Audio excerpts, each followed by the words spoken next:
Hello, my name is Deborah Furlan, and I'm the second oldest child of Robin and Carol Shepherd. I'll be saying a few words on behalf of my sister Pamela Woods and her family, and then close with a few words of my own. So from my sister Pamela, how do I come up with words to suffice the lasting impact my grandpa Claude Shepherd has had on my life? I am very thankful and appreciative for all those who have cared for Grandpa while we could not. From the bottom of my heart, thank you for joining together today as we all remember him. I wrote an email to Grandpa several months ago, and here is a small part of it. Grandpa, you are an incredible man of faith, and it is through your faith I can easily navigate myself and my family towards the cross. Thank you for loving your family the way that you have. Thank you for the time you have invested into us, the Canadian Shepherd family. I remember 92 Burden Lane, the Wayne cover, so well. Its walls have shaped me into who I am. I am so grateful that my children have also experienced the comfort that those walls can bring. Most recently, my 13-year-old daughter, Emma, has spent some time there. Emma summed up it all in an email that she sent to me while she was there in England. There's a lot of love in this house, Emma wrote. You can feel it as you open the drawers here. Memories can be felt, giggles can be heard. Grandpa, we will never forget you. You will continue to live on in your great-grandchildren's laughter, strong will, and determination.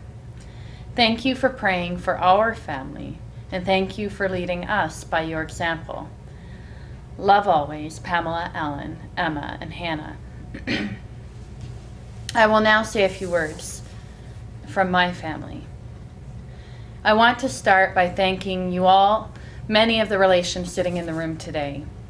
You are the family members that could just pop in, unannounced, or connect with Grandpa weekly, monthly, or even yearly. You are the ones in more recent years accommodating Grandpa's more limited mobility and frailness in his physical being.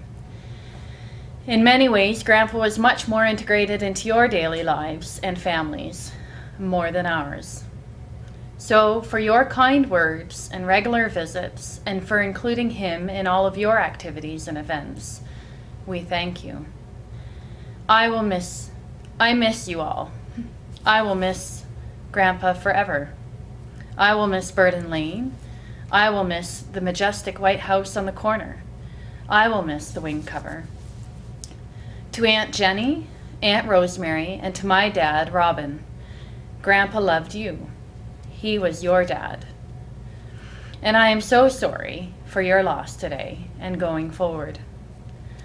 Certainly one of the ways that Grandpa demonstrated his love for you was the way that he loved your children, his grandchildren. We certainly were the beneficiaries of many good stories. I remember being very young and picking up Grandpa at the airport one day, and he seemed to tell a story to us kids sitting in the back seat at least half of the journey home. A wonderful memory of mine is that Grandpa and many of you were able to attend my marriage to Perry almost 10 years ago, and specifically Grandpa walking across the reception hall to say grace before dinner and blessing our marriage as well. Recently, Grandpa joined in another wedding, that of my older brother David and his wife Stacy, by sending a video blessing. For those who were there that day, you could have heard a pin drop. Grandpa always seemed to have his ways set and his opinions were firm. I learned later in life that you may not always agree with Grandpa, but you could not fault him for his courage of convictions. He said what he meant, and he meant what he said.